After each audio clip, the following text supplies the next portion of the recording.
Hey, what is going on, guys? Today we're going to be taking a look at the Gundam TR1 Hazel. Now, this version of the kit might be one that you may not be familiar with, as it looks like from the box you can tell it's not a very big kit, and this is actually one of the earliest kits that came out, if not the first one that came out of the Hazel in terms of a plastic kit form, if I remember correctly.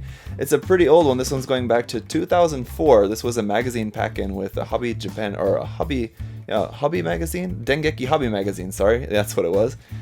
So way back in the day, they put out a couple of kits here. You can see a couple on the side of the box. But the reason why I pulled this off my shelf is that because with all the P Bandai kits that we've been getting from Advance of Zeta out lately, and with the recent tease of the Hazenthale and the Primrose and some other stuff that we got teased, so we probably have some more on the way, I thought it'd be fun to take a step back and go way back to some of the very first plastic kits that we got out of Advance of Zeta. And yeah, correct me if I'm wrong, but I think this one was the first one.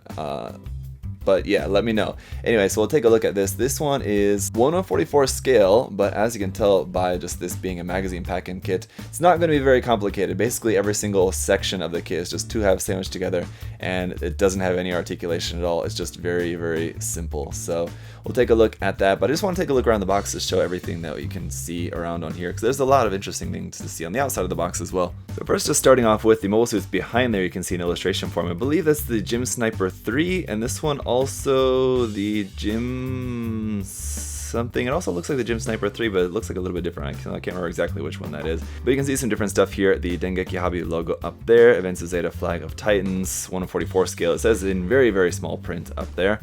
Otherwise, just we have the Gundam information down there, the name on the side of the box. This is stuff that's available just in the standard HGUC line. So you have the High Zak there, the Gundam Mark II, of course, the O, and the Gaplant there. On the other side, this would be some other stuff. Stuff that's available in the Master Grade line, so the Master Grade Gundam Mark II Titans version and the Master Grade Quell. I have one of those. I need to build that up sometime and review that, so maybe we'll do that in the near future as well. And then there's also, of course, the Perfect Grade Gundam Mark II there as well. So yeah, based on the fact that this doesn't show other kits in the line from the magazine pack-in line here on the box, I believe this was the first one, because I know other ones that were in like this line of magazine pack-in kits, they show other ones on the side. This one does not. Anyway, here on the back you can see just a nice big reference photo, so if you're going to be painting up the kit, you can see some nice big pictures here of how it's going to look all painted up. As you can see, not really the most detailed thing, but it does look like a nice representation there of the Hazel. I don't know why they didn't trim the flags on the head of this sample build, but hey.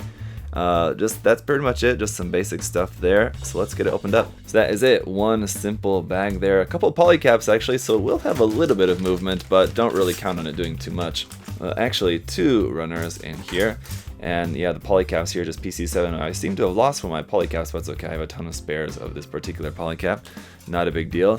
So let's see, this would be the first one, I imagine. Let's see, this is marked, actually runner A2. So let's see, this is the first one. So here's runner A1, it's just simply marked 1/44 scale Gundam Hazel. So you can see there's like two halves of the arms, halves of the, if not, that might be the full ammo clips. Those might not have other halves. Just clip those onto the side like that. Halves for the top of the head there, the camera unit on the top of the head. And so here's runner A2. You can see parts here for the backpack, and the backpack, the tops of the feet there. The bottoms of the feet are looks like non-existent, so maybe we'll be adding some plop light there to the bottom of the feet, just to, so at least the little bit that's sticking up there you don't see up inside the foot. As you can see, like here's the whole front half of the torso and skirt is all as one thing. So this would be kind of one of those kits that would be cool. You see sometimes people do, they paint it on the runners. This would probably be a cool one for that. Just paint this up all on the runners, but that's not what I'm gonna do. But on the other hand, guys, don't have too high expectations about what I'm gonna do with this kit. I'm not gonna be like adding a bunch of articulation to it or anything, because we already have the HGC Hazel. There really wouldn't be any point to that. What I want to do is just paint this up as nice as I can, and just remove all the seam lines. That'll be the thing that will take the longest, obviously, and then just painting it up after that. A lot of masking, but I'll probably opt to do a lot of it just by hand, because I just hate masking so much.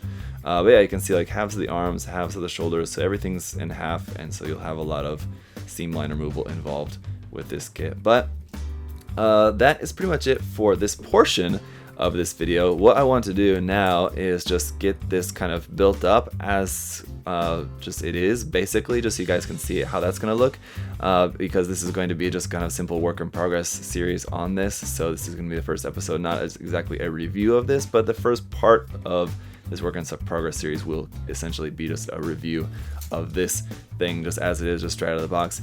But then we'll move on with some of the seam line removal and everything like that. So let me get this built up and we'll continue on. Alright, so here it is all built up. Now honestly, it doesn't look too bad if you look at it from the right angle. One thing right off the bat though, obviously it's got just tons of seam lines here, and especially on the legs. Those are going to be tricky because the seam lines run right through all this detailing on the front and the back of the legs inside those vents and everything. Now, yeah, so here's the one thing about this. If they knew that they were going to make this as like pretty much a fixed pose kit for the most part, why have this hand with as a holding hand? What's it going to hold? And then this hand, why does the one thing that it is meant to hold like barely fit in there? It doesn't like really even fit in. These look like they're holding hands from a regular HGUC kit, which would work like for holding multiple different weapons. But if you're going to make this as like a pretty specific kit, it seems weird that they would make this so that it doesn't really hold that very well. But we'll fix that anyway, and that's probably the first thing that we're going to go over. And aside from just all the seam line removal, is just a couple small little fixes to it. Like I said, I'm not going to go overboard and do like a bunch of different overhaul to this kit, but a couple little things I want to fix. But let me just give you guys a little size comparison here first. Here it is compared with the HGUC Advanced Hazel, which you can see is a little bit larger because of his boots, but you can tell it's just the scale is not exactly the same. This one seems to be maybe a little bit smaller than 1/44 scale.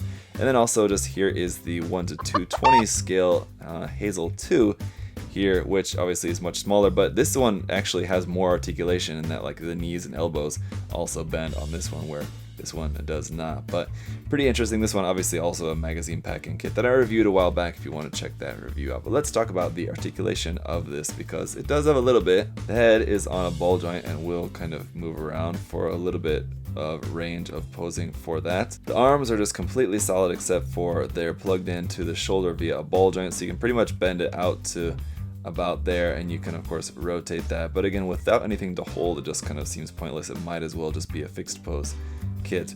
But here at the legs, also just solid piece there for the leg, so nothing in the knee, but you have the ball joint there at the leg, at the hip, which will allow you to bring the feet all the way out to there, which again, not really going to be too much of a point to that.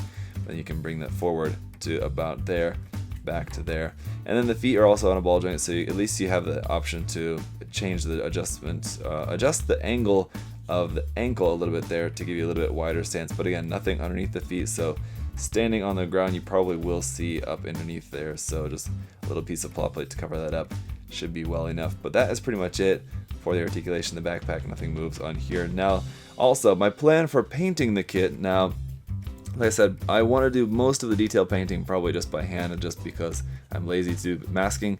But I think the easiest way will just be painting the entire thing in white, just with the airbrush.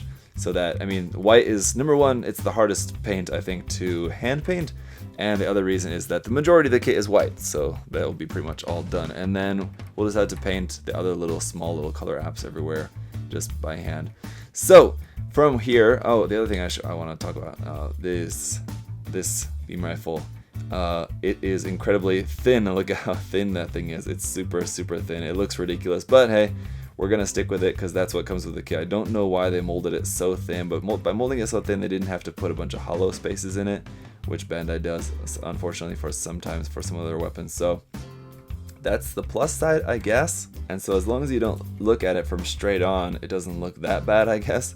But anyway, so yeah, that's pretty much going to be it for just this first part. I just want to kind of to introduce the kit. So I'm going to work on removing all the seam lines, and the hard part of that, again, is just going to be preserving all the details, or having to rescribe or re-etch some of those details in there. But we'll see how it goes. I'll let you guys know how that's going in the next part, and then we'll do a couple little quick modifications to it as well before we move on to painting. So that's it for this video, guys. Thank you so much for watching. I'll see you next time. Bye bye. Thanks for watching.